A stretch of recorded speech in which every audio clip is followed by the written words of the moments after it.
And welcome, brothers, sisters, working class heroes. This is the Rick Smith Show. Thanks so much for being here today on the big program. Lots to get to, lots to talk about. Spent my entire day feeding the trolls. Yep, feeding the trolls. Did that all day today, and it's something that I've told myself time and time again not to do. Don't engage in it. Don't do it. Don't go and debate with the fives. Leave the fives alone. And yet it was one of those days where I couldn't help myself. I'm so flustered by where the direction this court is going to go, because unfortunately, having done as much reading on this and as much research on where we're heading, where this original intent nonsense takes us, is back to a day where, working class people want no part of it. We have seen this movie before, and sadly, and I've talked about the Lochner era for years now, and in a number of different contexts. Understand what we're going back to.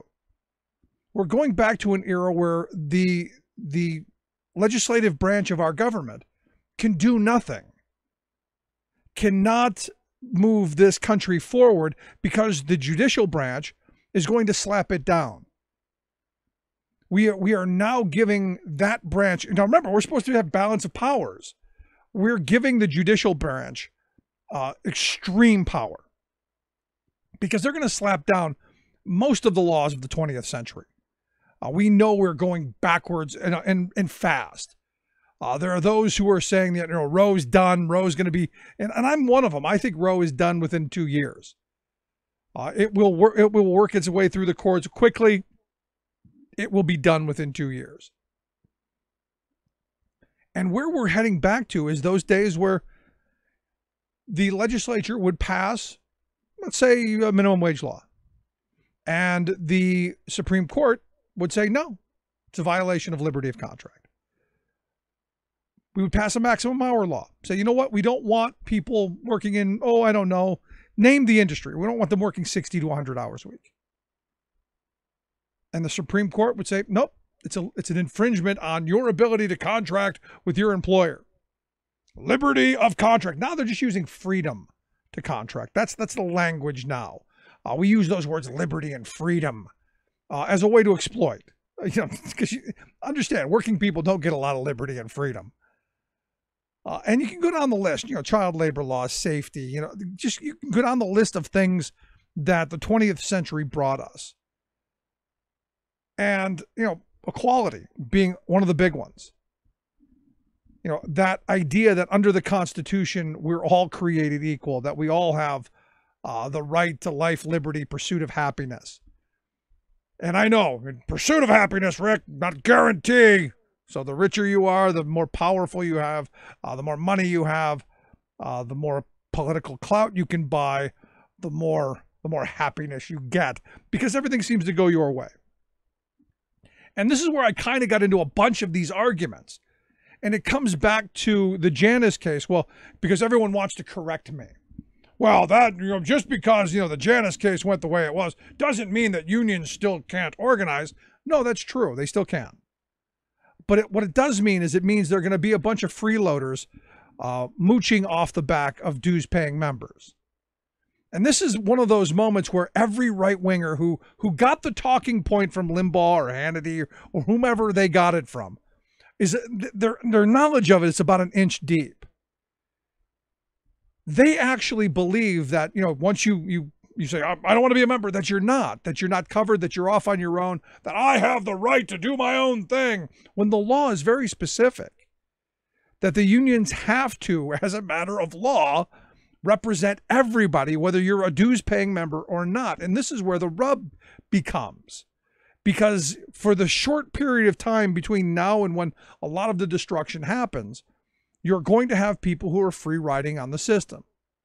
And they are going to drag everybody down with them. And this is one of those things that I really kind of, throughout my life never thought we would get to. This idea of the hooray for me and, well, everybody else can pay for me. You know, the one thing conservatives I always thought believed in is you get something, you pay for it. I didn't realize they were thieving freeloaders. But this case shows that this is where we're going.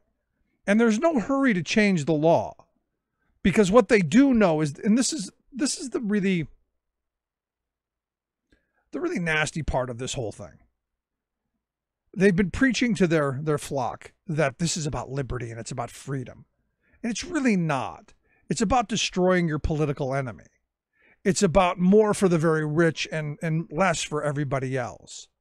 It's about taking voice away from the voiceless, who for a short period in time, you think about, 1940s through the 1980s, when labor was fairly strong in this country. You had a growing working class, a prosperous working class. You had inequality, the jaws of inequality somewhat narrowed. And for a very short, a blip on the historical timeline, working people had some power in what they got, and where they toiled and how they toiled and what benefits they got. Very short period of time. And the wealth class of this country has been working very diligently, and give them credit. Almost from the passage of the New Deal until, well, right yesterday, with the announcement that Brett Kavanaugh is going to be our next Supreme Court justice. They all have this original intent mentality, which is very scary. And as I've said before, it takes us back to the days of blacks in the fields and women barefoot in the kitchen without being able to vote, and gays in the closet, and minorities cowering, and poor working people knowing their place. It will be the landed gentry. It will be the wealth, the landowners, white males. That's the vision. When anyone tells you that we believe in the original intent, that's what they're really talking about. That idealized vision of what America was supposed to be. And all of those poor people, those working people, all of those immigrants, they boogered it all up. This was supposed to be that, and you listen to the evangelicals tell the tale. It's masterful.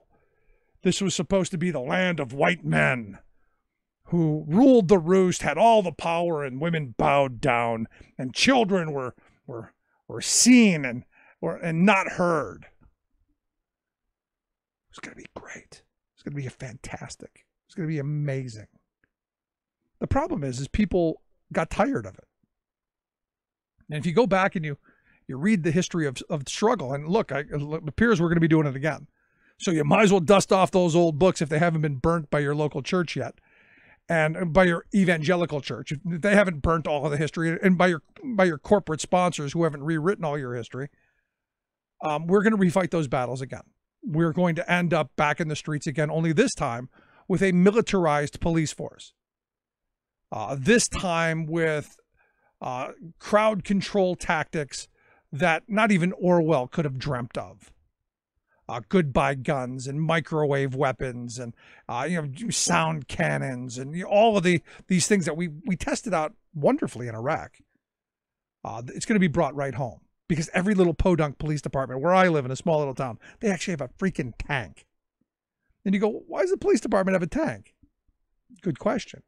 Crowd control. Keep you people in line for when eventually they know, the wealth class knows, eventually things get so bad that the masses come with pitchforks for their heads on sticks. And that's where, you go to the Jay Gould thing. I can easily hire half the working class to kill the other half. Those are the days we're heading for. And, I had these arguments all day long, and it was amazing to me. I had like 15 people I was going back and forth with. And what was amazing is they were all on the same page. It was like they read the same article, they got the same inch-deep talking point, and they were going to make their point. It's like an army of trolls. And again, I keep saying that I promised myself I wasn't going to feed the trolls, and yet there I did, feeding said trolls, wasting my day. because at the end of it, it ended in no movement forward. It ended with, I've got my talking points and I'm not listening, because you would counter their arguments, and then they would throw a bunch of other stuff, not even responding. And eventually I just said, you know what? When will I learn? When, oh when doth I learn not to do this? You know, when does that happen? And it happens. It happens again right now. I mean, that's the reality. We got to stop this. I've no more. I'm not going to do it anymore. I'm not feeding the trolls. I'm not going to allow myself to be put into that situation. I have just, decided that was enough. Pretty simple indeed. Anyway, interesting little tidbits coming out that I find kind of humorous. Remember, our president is the ratings president. It's all about the ratings. In fact, that's the reason he had it at 9 o'clock last night, because wanted Hannity to get big, huge, enormous ratings. Here's the problem: from Gorsuch to Kavanaugh, there was a 7 million person drop off. Those are kind of limp ratings. They went from 33 million with Gorsuch down to 26 million for Kavanaugh. And it's one of those things that you just kind of go, have we awakened? Is this a moment where we go, I don't want to see it. I'm turning away from the train wreck now because we know what's coming. Is this one of those moments? Or was this, a Tuesday night and you had to get the kids, to bed early, and you had to, wash the dishes or something else?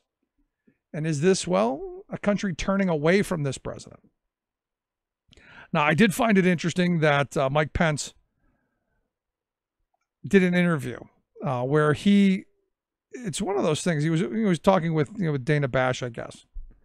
And he says that he still wants Roe versus Wade overturned. And as I was listening to his spiel, I kept thinking, this sounds like he's expecting it not to happen. And there's part of me that goes, is he trying to prepare the base? Because they've figured out that if Roe goes, you can't keep people stupid anymore. If Roe goes, there's no more money. If Roe goes, maybe somebody else starts going, hey, you know what? The economy's not doing all that great for me. Maybe I start thinking about that instead. So I'm going to be interested to see how this plays out. I still believe, honestly, truthfully, 2 years, Roe's done. But it's going to be interesting to watch how the right dances around this, because once they lose that one issue voter, where do all those people go? To me, that's an interesting question, but lots to get to today. There's a lot of stuff. I want to talk about the Supreme Court some more. I want to talk about, what do Democrats do? I got a lot of people saying, your Democrats are just whining. It's true. There's a lot of whining going on. There's a lot of complaining right now. And I'm hoping that anger that people are feeling, that venting that they're doing, turns into action, turns into, hey, let's get the pitchforks. Let's invest in a pitchfork. I'll take a quick break. When we come back, David Yankovich is going to be here to share his thoughts on what we need to be doing, where we need to be going, and, well, all of that. Quick break. Right back. 10% of the wealth, 10% of the people own 90% of the wealth. Where do you fit in? Take a look at yourself. 10% of the people own 90% of the wealth. Where smart policy and sound investment matters. The Rick Smith Show. I'm Rick Smith, and this is Labor History in 2.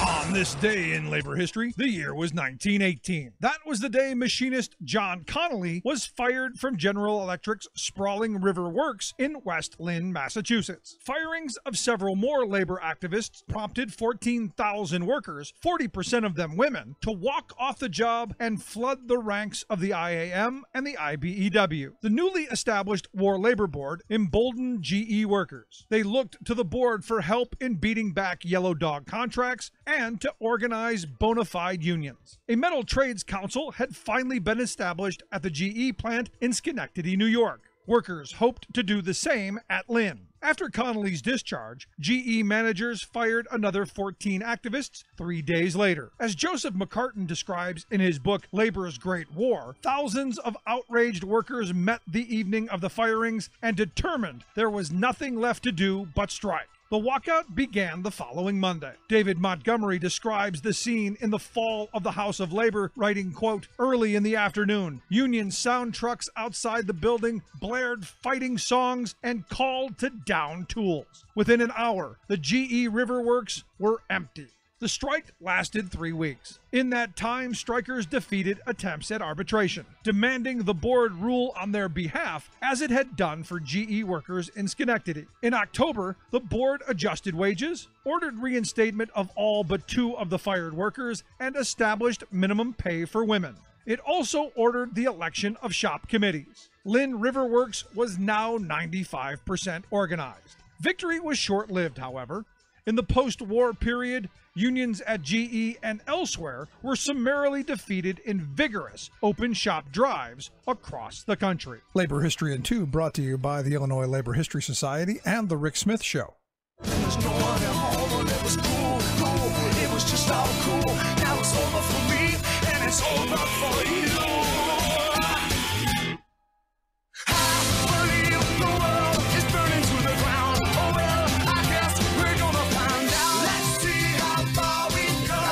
I see how far we've fallen. That I most certainly see. And I look at this statement by Health and Human Services Secretary Alex Azar. He said that he wants to be transparent, wants everybody to know that what they're doing by ripping these kids away from their parents and you know, putting these kids into cages with aluminum foil blankets. They want to be transparent. They've got nothing to hide. They want people to know how they operate these facilities. He goes on to say it, and this is one of those moments where you go, in politics, one of the ideas is if you have a weakness, you try and make it a strength, and you attack other people's strengths and try and make it their weakness. You know, John Kerry was the perfect example with all the Swift boating. Azar says, and this is just mind-blowing to me, he goes, what they're doing is one of the great acts of American generosity and charity. What we're doing for these undocumented kids who are smuggled into the country and come across illegally, it's a great act of charity.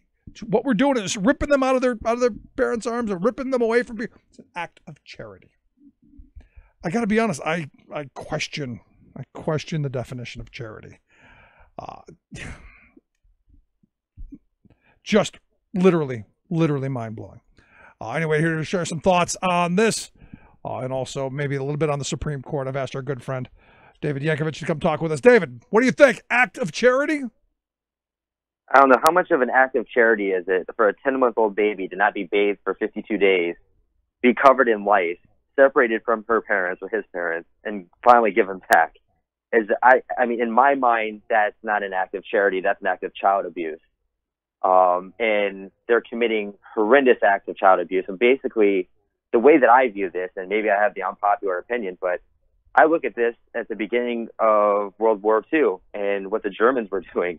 And I know everybody does that all the time, and it's been cliche, but what they're doing to these children and what they're doing to separate people and the way that they're dehumanizing human beings, that is exactly what every single atrocity in the history of this country, or in the world, that's ever been done has always began the same way: dehumanize people.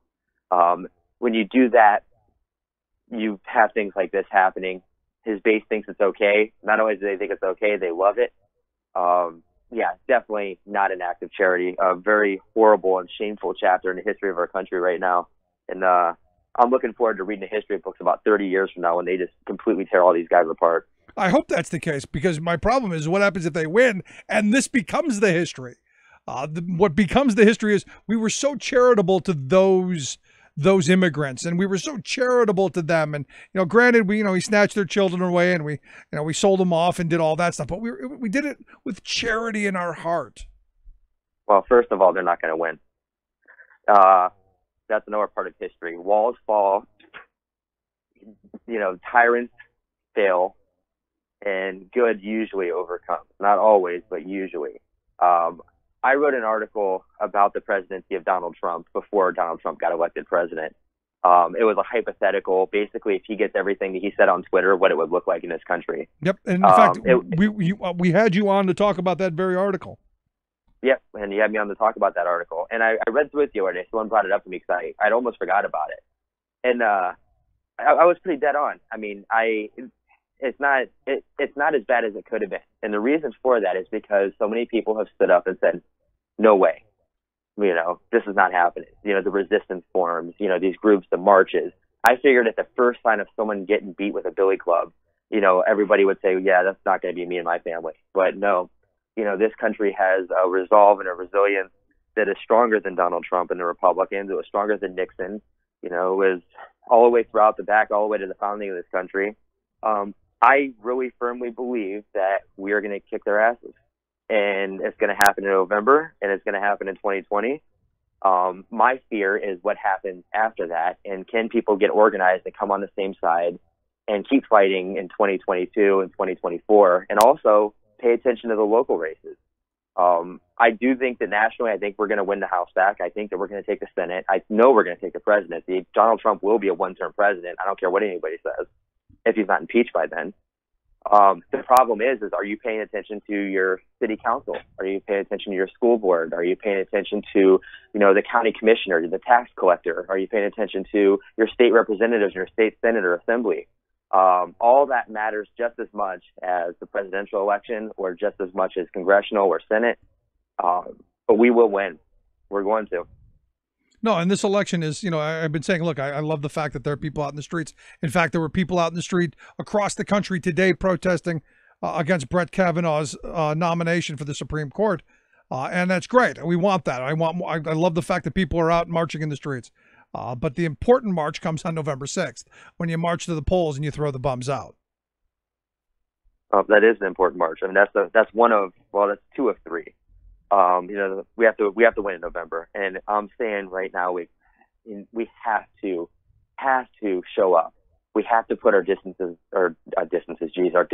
aside, and show up and win in November. If we don't, if you thought the last 2 years was bad, wait until the sequel. Yeah, no, you're absolutely right. But how do you do that? I mean, because here's the thing: I get every day, and I'm sure you do as well. I get people who want to relitigate 2016. Bernie, if we had Bernie, we wouldn't be here, if this or if that, it seems that, even on the Democratic side where you're really under siege, there's a division, and you go, here's the thing that gets me. I mean, if you're in a foxhole, and we're all in this foxhole trying to figure out how to save the future of this country, why are you tearing yourselves apart? That's a really good question, and I don't have an answer to for you. This is what I tell people. So when they say, the Bernie versus Hillary, or the far left versus the moderate left, or whatever the disagreement is going to be, I say the same thing every time. Who cares? Like, it's not 2016, it's 2018, and literally children are getting their health care ripped away. Like, literally, there are children dying in our country right now over this. There are immigrants with their families being ripped apart. It doesn't matter. Like, I don't care what your difference is. If you disagree with me on the fiscal policy of Southeast Asia, come on, get together. Like, do we care about kids getting killed or not? Like, are you going to vote the right way, or are you going to vote against it, or are you going to stay home? If you can stay home, don't complain to me. If you can actually watch, what's happening at the border and what they're doing with these families and everything, and still vote against a candidate who vows to fight against that type of thing because you disagree with them on a fiscal policy, don't talk to me. And that's not a Democrat. That is a troll. And you were just talking about that in your monologue.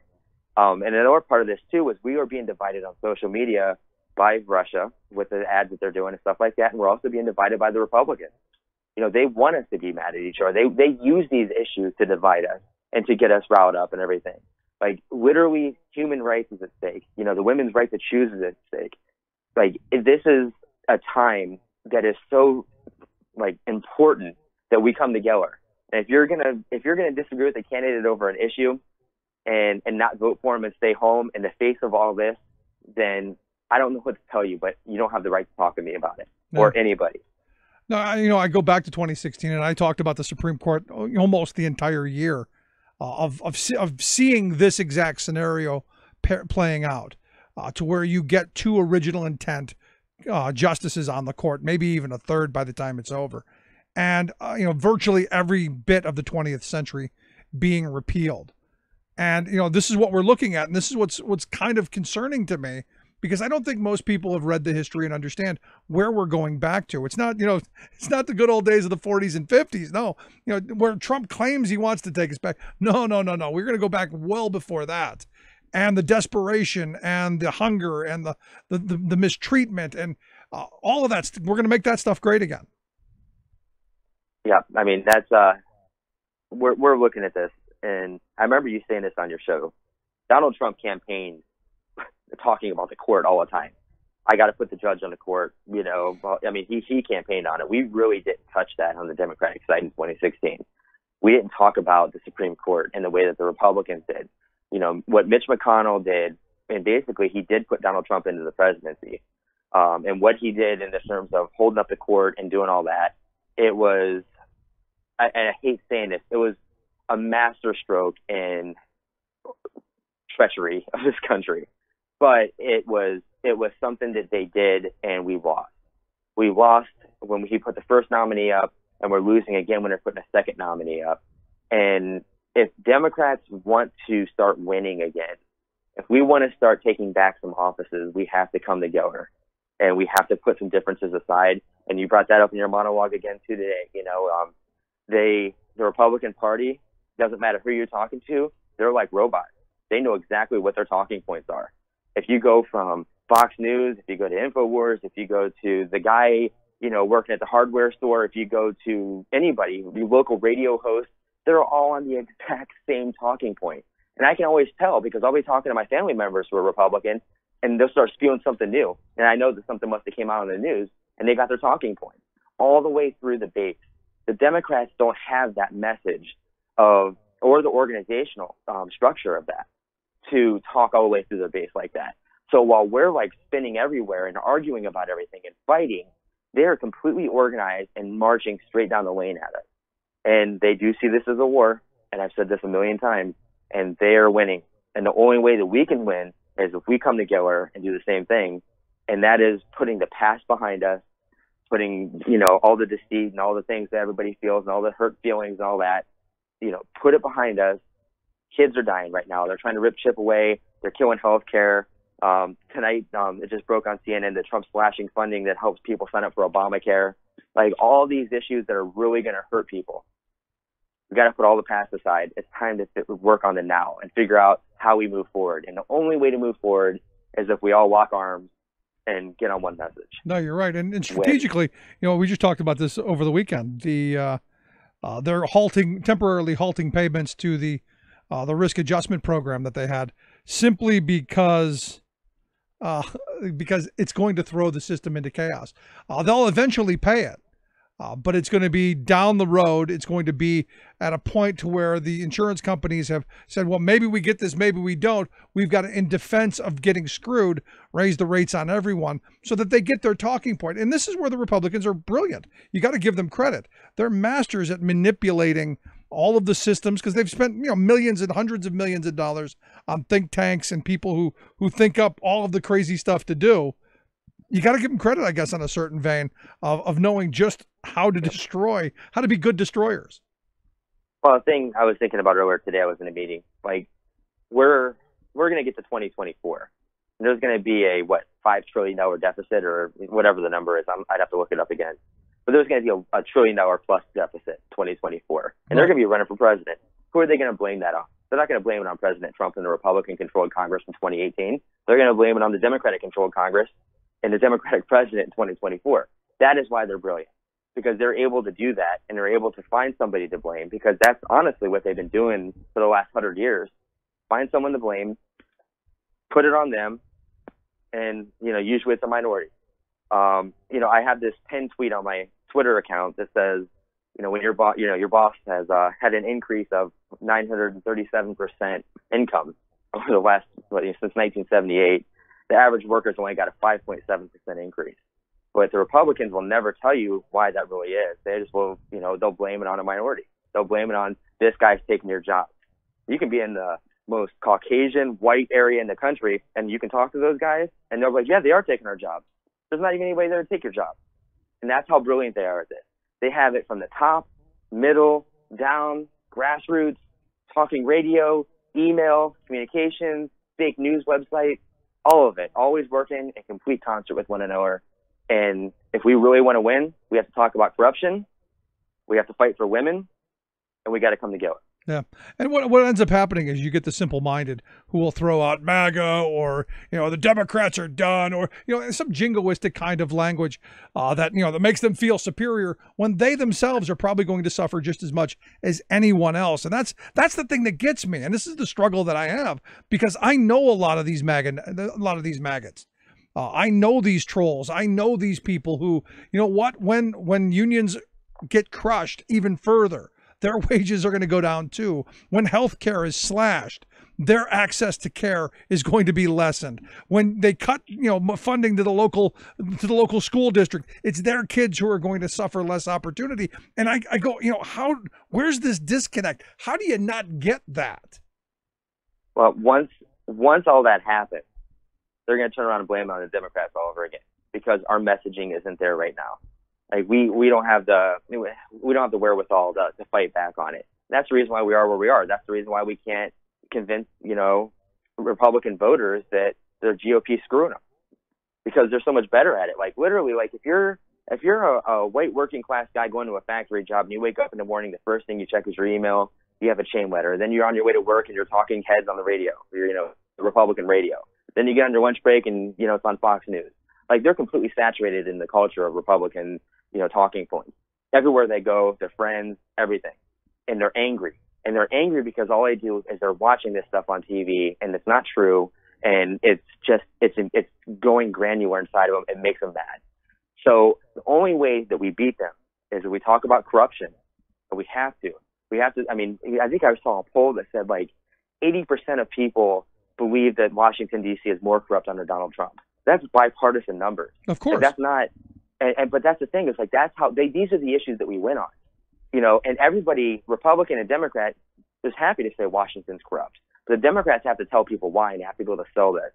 And I'm not completely bashing the Democratic Party, because they've made huge strides this year. I mean, they're really working hard to fix this and to get back on track.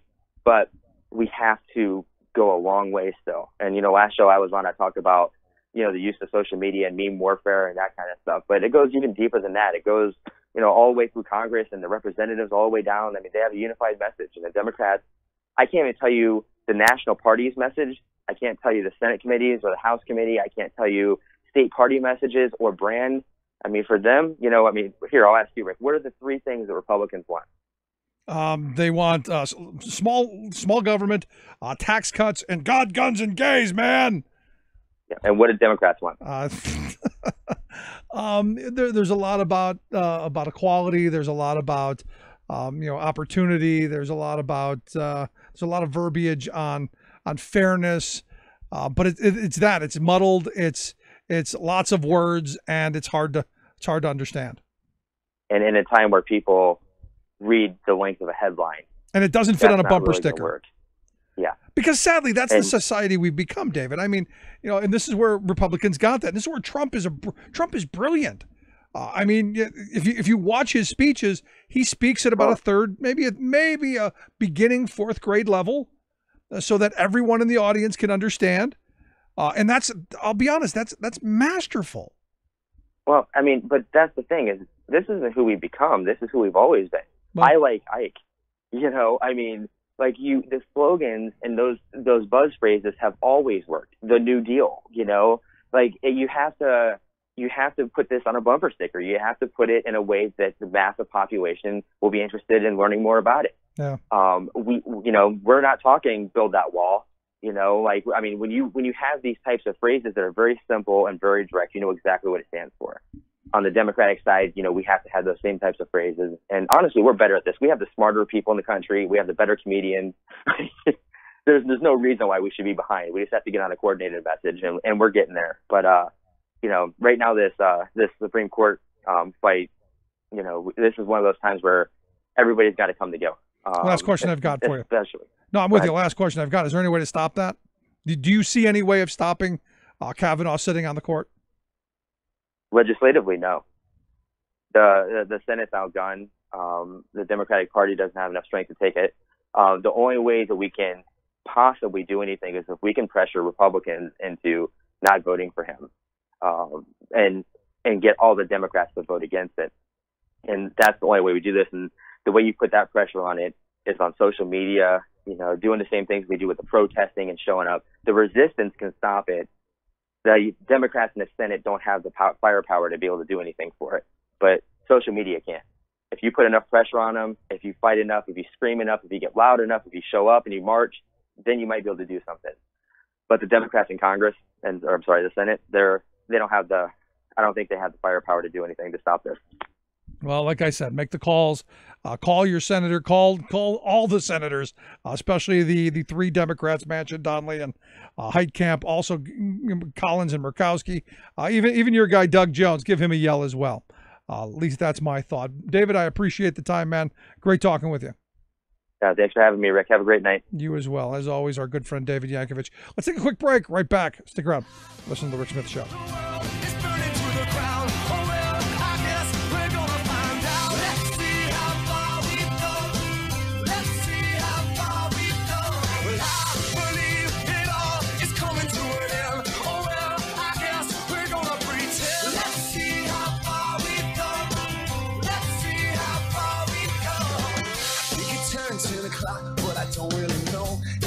Remember caring for an hour. I'm Rick Smith, and this is Labor History in 2. On this day in labor history, the year was 1894. That was the day that labor leader Eugene V. Debs was arrested for supporting the strike of Pullman Palace Car Company workers. In May, the workers who made the popular train sleeping cars had walked off the job. George Pullman had slashed the workers' wages, but kept the rents in his company town steady. The striking workers called on Eugene Debs to support their strike. Debs had made a name for himself in the labor movement by successfully founding the American Railway Union. The union joined together railroad workers in an unprecedented force of solidarity across job types. In June, the union voted to boycott Pullman in support of the train car makers. As rail traffic ground to a halt, the federal government moved in to end the strike. Federal troops were called out. A federal court issued an injunction against Debs and the boycott. The basis for Debs' arrest was the claim that the boycott interfered with the delivery of the U.S. mail by the trains. Debs served a 6-month jail sentence in Woodstock, Illinois. His case went all the way to the U.S. Supreme Court, which decided in favor of the injunctions. When Debs was released from prison, he delivered a speech he called Liberty. In it, he declared, quote, "The people have seen the money power practicing at every art of duplicity, growing more arrogant and despotic as it robbed one and crushed another, building its fortification of the bones of its victims, and its palaces out of the profits of its piracies." The Pullman strike and the American Railway Union were crushed, and injunctions became a powerful tool against the labor movement. Labor History in 2 brought to you by the Illinois Labor History Society and The Rick Smith Show. The most important issues of the day. This is The Rick Smith Show.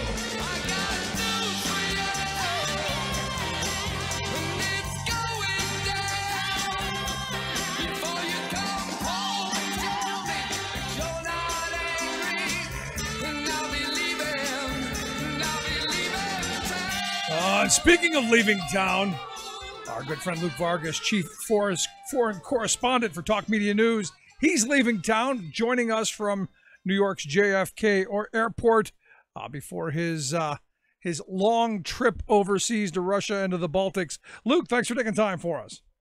You're very welcome. Good for you.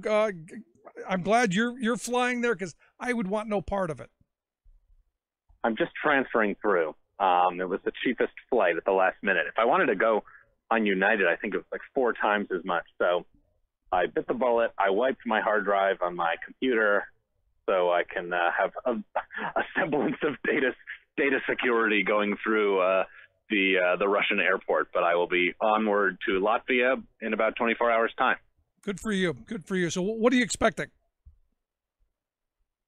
Well, I have a sort of a separate itinerary from the president. He is obviously going to the NATO meeting on Wednesday, where he's expected to berate our allies for not spending enough towards the NATO collective defense program.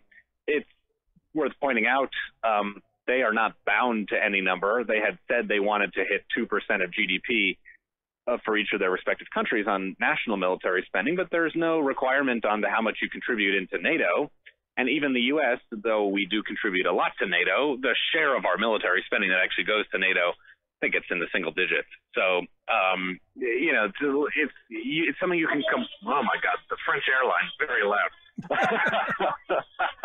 Anyway, so we are expecting President Trump to really lay into NATO allies for their spending patterns. The real question is, though, the rhetoric is a given. Of course, he's going to complain about their spending, but does he actually do anything about it? Right. The things that we would be watching for are, does he undermine the collective self-defense provisions of the NATO Charter, Article 5?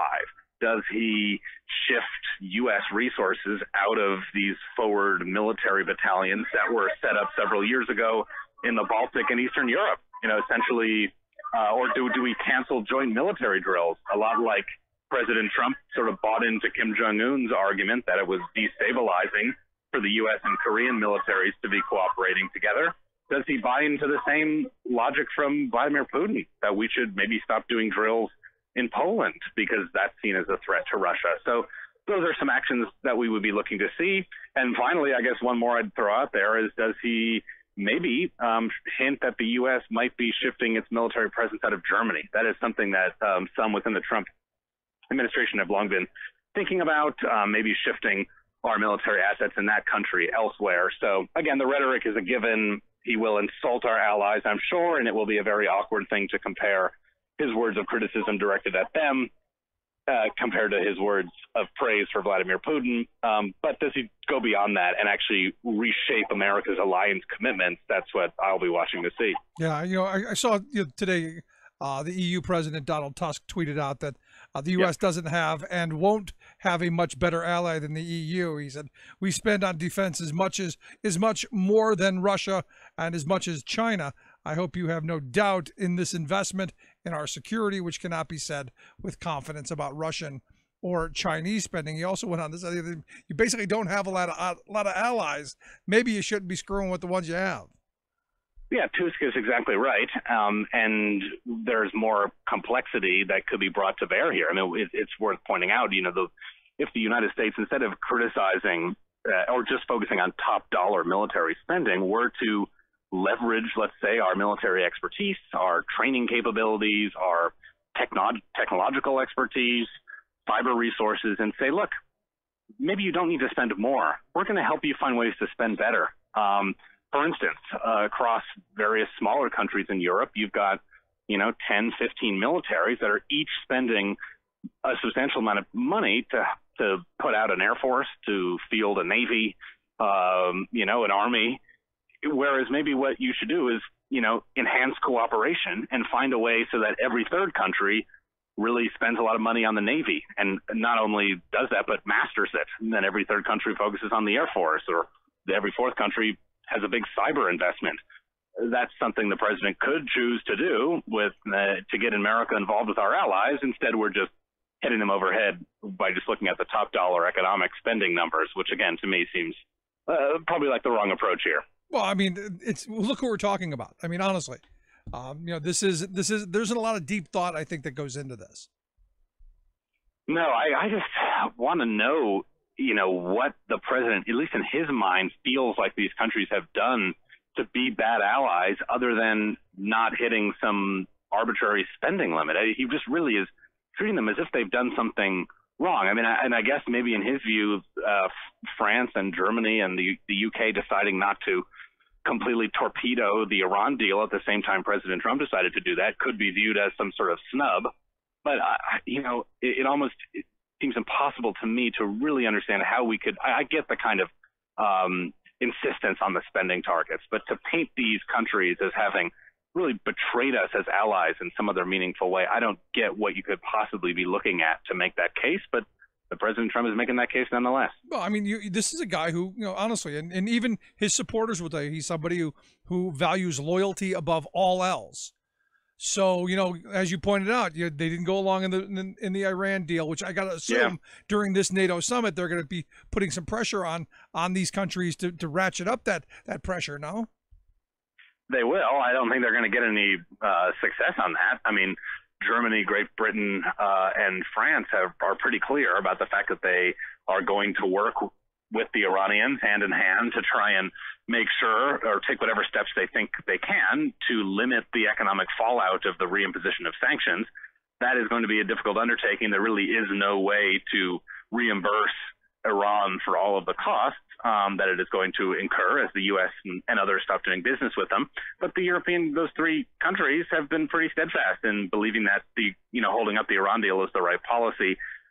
President Trump having some sort of hissy fit over NATO spending and then having a meeting with Putin, is that the way to convince these other countries to jump ship and join the U.S. on Iran policy? I don't think so. What I would really be watching for are sort of, and this is not something that's going to happen at the NATO meetings, but look at a country like India, a country that really wants to, likes buying Iranian crude oil and would probably be put out a little bit if they are not given a sanctions exemption to continue buying it after November when our new sanctions on Iranian crude go into place. Those are the countries to watch, not these European ones, to see if there's going to be a change in Iran policy. All right. And meanwhile, in Britain, you've got Theresa May, who appears to be in some kind of turmoil. What's going on? Yeah, she's facing a spate of resignations of high-level members of her cabinet over her handling of the Brexit process. And I think when people hear that, they probably think, Brits are turning on Brexit. They now want to remain in the European Union. That's the kind of pressure she's facing. There is a change of public perception to an extent. I think if the referendum were to be held again, the outcome would be different than it was 2 years ago. But what we're actually seeing here is something like a Tea Party movement, right? That is pulling the ruling conservative government further to the right. And in so doing, threatening Theresa May's grip on power. These are pro-Brexit hardliners who want the Theresa May's government to draw a line in the sand and really force a hard bargain with the European Union. And quite to the contrary, she has been sort of moderating her position a little bit, going towards a softer Brexit on complicated issues like what do you do at the border between Ireland and Northern Ireland.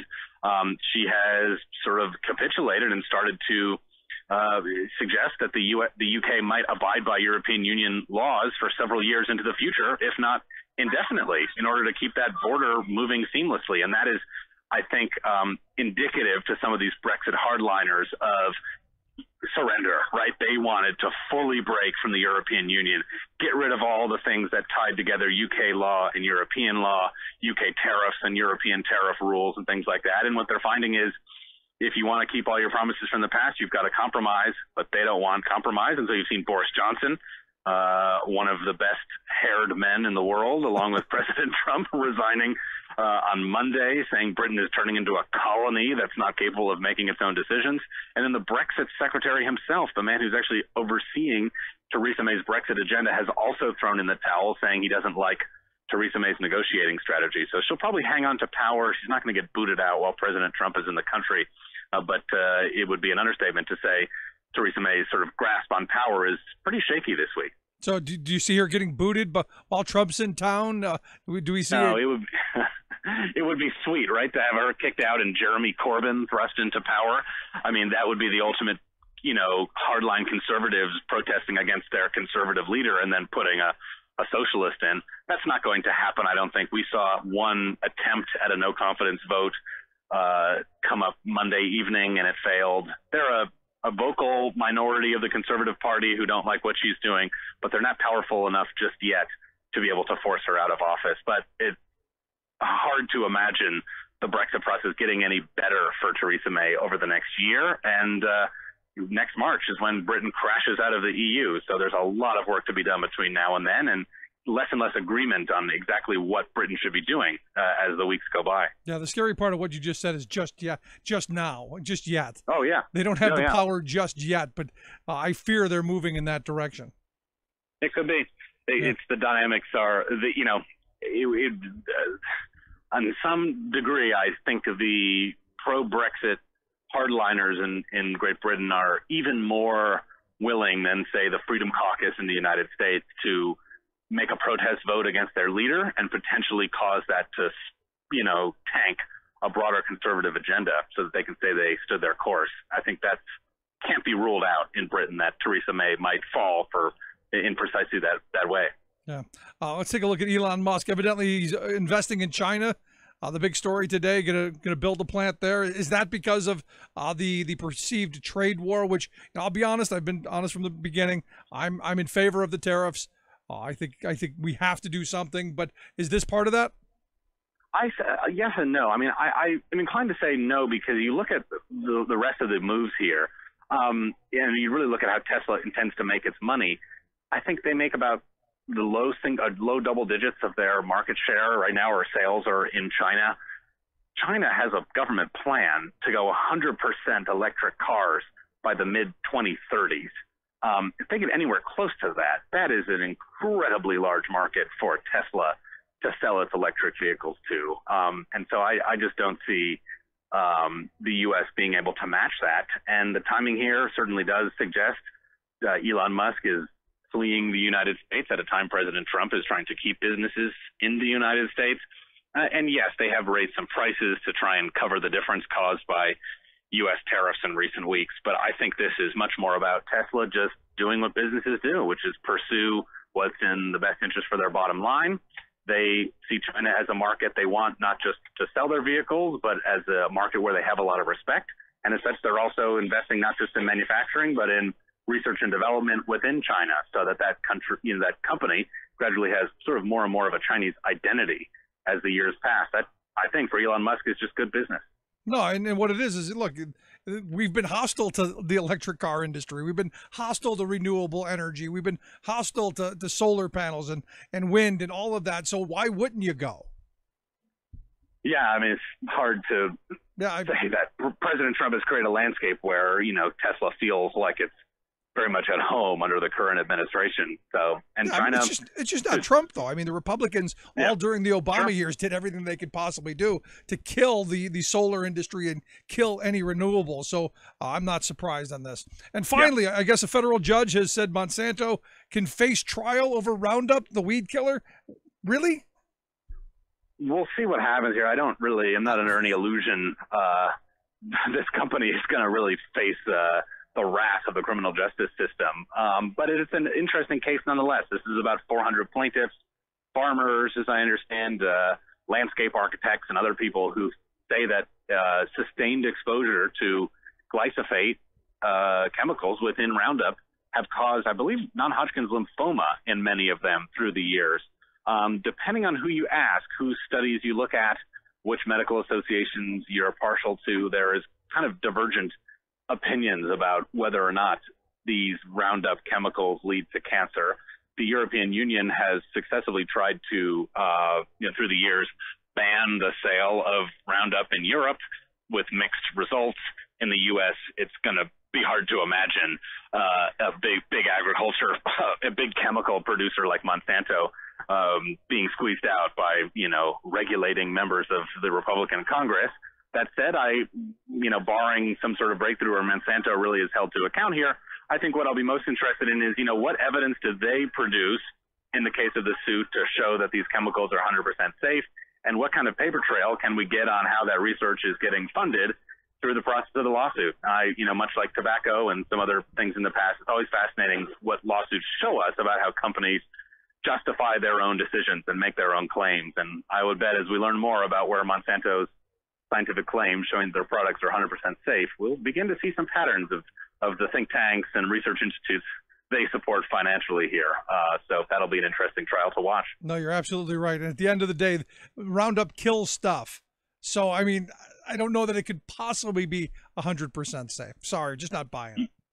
Yeah, that our non-scientific take here is probably right on the money to a certain extent. So we'll see how the court case goes. Luke, safe travels to you. Be safe. I look forward to hearing your reporting from Russia and from all across the Baltics. Thank you. Talk to you soon. Thanks so much. Luke Vargas, Talk Media News. Quick break. Right back. Stick around. You're listening to The Rick Smith Show.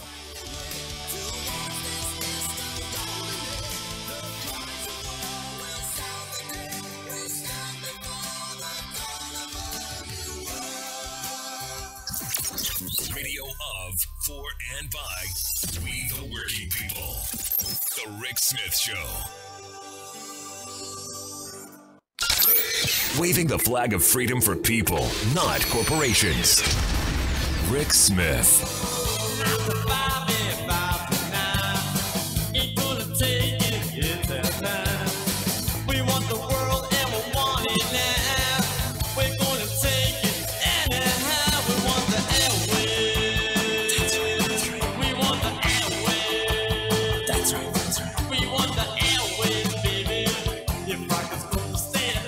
Welcome back to The Rick Smith Show. Check out the website, thericksmithshow.com. So, Michael Flynn, remember him? National Security Advisor for about, I think it was actually 24 days. 24 whole days, a little over 3 weeks. He served as Trump's National Security Advisor before being fired and then eventually pleading guilty, which, again, you know, I have people tell me, oh, you know, he was a hero. He pled guilty. Evidently, the 20-minute proceeding today was more of a meet and greet so the judge could get to meet everyone. What came out of it, pretty simply, is that, well, no sentencing until the Mueller team is done. And this is a big thing in my view. Once the Mueller team is done, according to the judge, 60 days after that, he will then make his sentencing recommendation, which could be up to 6 months in jail. But the judge said he had a level of discomfort sentencing someone that he didn't know, so they had a little powwow. You know, they brought in Flynn and his lawyers and Mueller's team, and you know, there was no tea or crimpets or anything like that. But they did have a little conversation.